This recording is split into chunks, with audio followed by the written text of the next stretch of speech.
mengajar yang ditunjukkan untuk mengatasi kebosanan murid. Artinya ketika di kegiatan belajar mengajar biasanya kalau kita melakukan itu dengan monoton maka akan ada kebosanan dari murid tersebut. Sebab itulah butuh variasi, sehingga dalam situasi belajar mengajar murid senantiasa menunjukkan ketekunan, antusiasme serta penuh partisipasi karena kita mengajar dengan variasi. Variasi di dalam kegiatan pembelajaran dapat menghilangkan kebosanan, meningkatkan minat dan keingintahuan siswa, melayani gaya belajar siswa yang beragam, serta meningkatkan kadar keaktifan siswa. Macam-macam variasi. Variasi gaya mengajar. Jadi variasi gaya mengajar ini bisa, yang pertama yaitu bisa dengan variasi suara. Misal ketika kita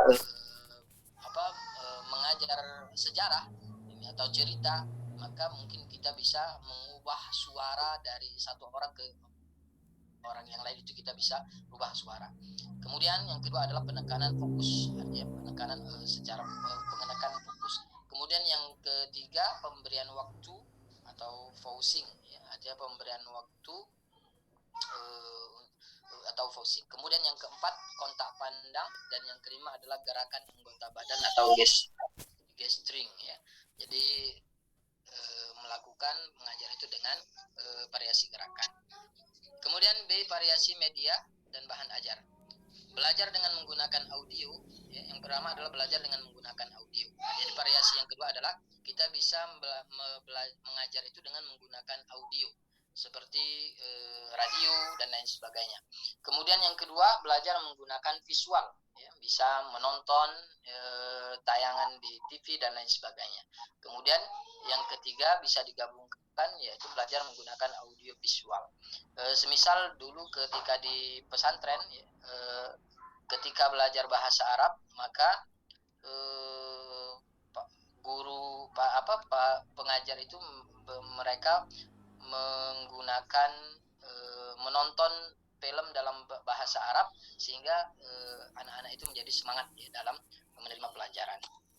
Kemudian yang terakhir adalah variasi interaksi. Yang dimaksud dengan variasi interaksi adalah frekuensi atau banyak sedikitnya pergantian aksi antara guru dengan siswa. Artinya harus ada interaksi antara guru dengan siswa. Jangan sampai guru menyampaikan kemudian siswa mendengar, tidak ada interaksi antara guru dengan siswa atau siswa dengan siswa yang lain. Artinya harus dibentuk variasi, misalnya dibentuk kelompok, saling bertanya antara satu siswa dengan siswa yang lain dan lain sebagainya. Kemudian yang ketiga, keterampilan yang terakhir adalah keterampilan mengelola kelas.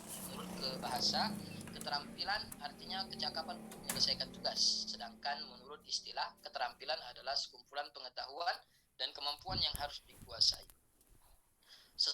Seorang guru yang berhasil dalam mengajar bukan saja ditentukan oleh hal-hal yang berhubungan dengan pelaksanaan kegiatan belajar mengajar, seperti perumusan tujuan serta tepat dan jelas, pemilihan pengajar, penguasaan materi yang memadai, pemilihan metode mengajar yang tepat, serta lengkapnya sumber belajar.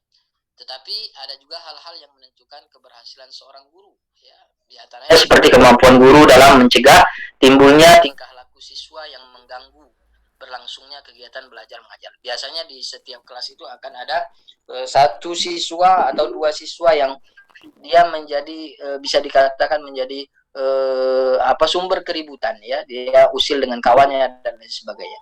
Maka seorang guru harus bisa mengelola atau mengkondisikan kelas. Jangan sampai ketika pelajaran sudah dimulai ada murid yang kemudian mengganggu berlangsungnya kegiatan belajar mengajar. Kemudian tujuan pengelolaan kelas mewujudkan situasi, yang pertama mewujudkan situasi dan kondisi kelas baik sebagai lingkungan belajar maupun sebagai kelompok belajar yang memungkinkan siswa untuk mengembangkan kemampuan semaksimal mungkin. Kemudian yang kedua, menghilangkan berbagai hambatan yang dapat menghalangi terwujudnya interaksi belajar mengajar. Artinya meminimalisir hambatan yang akan menghambat daripada tujuan belajar mengajar tersebut. Kemudian yang ketiga, menyediakan dan mengatur fasilitas serta peralatan belajar yang mendukung dan memungkinkan siswa belajar sesuai dengan lingkungan sosial, emosional, dan intelektual siswa dalam kelas. Komponen-komponen pengelolaan kelas Yang pertama adalah preventif, yaitu keterampilan yang berhubungan dengan penciptaan dan pemeliharaan kondisi belajar yang optimal. Artinya dipersiapkan dulu kelas tersebut ya untuk menghindari hal-hal yang tidak diinginkan terjadi ketika kegiatan belajar mengajar berlangsung. Kemudian represif, yaitu keterampilan yang berhubungan dengan pengembalian kondisi belajar yang optimal. Artinya represif ini apabila sudah terjadi kegaduhan dalam dalam belajar mengajar, maka kita harus mengambil tindakan secara represif. Artinya harus dikembalikan kegiatan belajar mengajar itu seperti sedia kala ya, dihindarkan dari keributan tersebut. Kesimpulan yang terakhir adalah kesimpulan keterampilan memberikan penguatan variasi dan mengelola kelas merupakan kemampuan atau kecakapan guru dalam menciptakan dan memelihara kondisi belajar yang optimal serta guru mampu menciptakan suasana kelas yang menyenangkan. Kemudian yang kedua, tujuan memberikan penguatan, variasi dan kemampuan pengelolaan kelas adalah mewujudkan situasi dan kondisi kelas yang kondusif, penyediaan fasilitas bagi macam-macam kegiatan belajar siswa dan dalam lingkungan sosial, emosional dan intelektual dalam kelas. Dan agar setiap anak di kelas dapat bekerja dengan tertib sehingga segera tercapai tujuan pengajaran secara efektif dan efisien. Dan yang terakhir adalah dalam melaksanakan komponen keterampilan pengelolaan kelas perlu diperhatikan prinsip-prinsip dasar pengelolaan kelas. Prinsip-prinsip tersebut diantaranya yaitu kehangatan dan keantusiasan, tantangan, bervariasi, keluasan, penekanan pada hal yang positif dan penampilan disiplin diri. Ini saja yang dapat kami sampaikan dari kelompok 10. Terima kasih. Kami akhiri billahi nasta'in. Assalamualaikum warahmatullahi wabarakatuh. Kami kembalikan ke moderator. Assalamualaikum warahmatullahi wabarakatuh.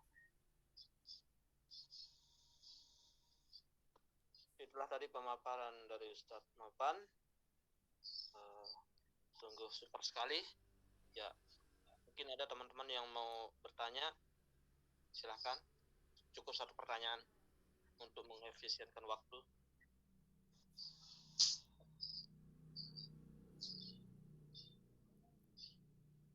Oke, Ustadz boleh bertanya, Ustadz? Iya, silakan. Oke, untuk kelompok 10 ya. Jadi ada sedikit pertanyaan ini. Tadi sudah dijelaskan berkaitan sama variasi dalam mengajar. Banyak sekali sampaikan tadi dengan Ustaz Opat, sangat lengkap dan sangat bagus sekali penyampaiannya. Yang ingin saya tanyakan tadi berkaitan sama ketika kita mengajar di kelas kan dibutuhkan sekali ya variasi dalam mengajar ya kan, intonasi suara, body language, kemudian apalagi eye contact ya, mata kita juga berperan, badan kita berperan, suara kita berperan seperti itu.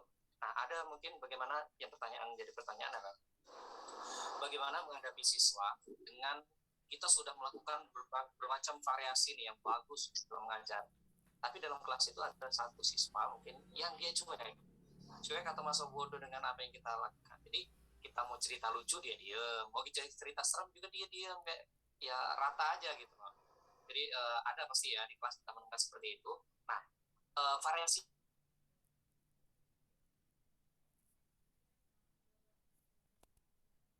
tidaknya dia itu paham lah atau bisa diserap sedikit. Maksudnya walaupun dia cuek mungkin boleh jadi dia memahami, tapi kita kan pengen dalam satu kelas tuh ketika kita menceritakan sesuatu yang lucu atau apa yang sesuatu semuanya mengikuti dengan baik gitu.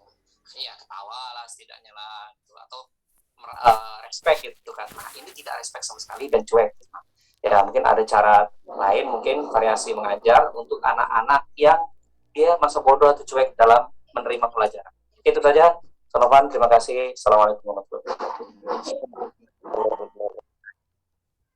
Nah, itu dari pertanyaan.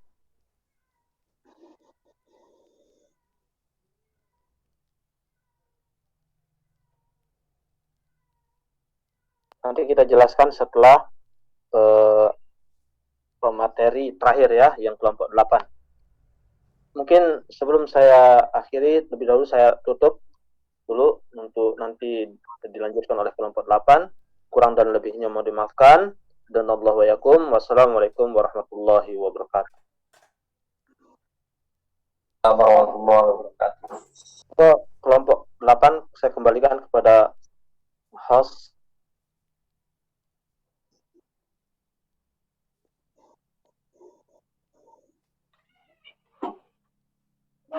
Ya, untuk selanjutnya sebelum menjawab daripada pertanyaan-pertanyaan yang dilontarkan oleh masing-masing kelompok, kita lanjutkan pemaparan materi kelompok 8 ya. Pak Hir. Pan dan Pak Sukadi. Ada Pak Irfan dan Pak Sukadi. Itu Pak Irfan Iza ya? Siapa Irfan tuh? Ya, Irfan Iza. Bapak Ibu diskusinya belum? Hah? Ngobrol bebas kayaknya. Pak Sukadi ada nggak? Ini Pak sudah Sukadi ada ini di grup. Halo Tapi- Bapak Ibu, kita mulai diskusi belum ini? Pak Saiful kenapa dua? Saya berbalik. Gambarnya dua aja. Hah? Dua zoom. Ciko siluman. Ini sudah mulai diskusi belum? Kok ngobrol bebas sih Pak? Jadi Pak, kita lanjut kelompok ini, kelompok 8. Pak Sukadi.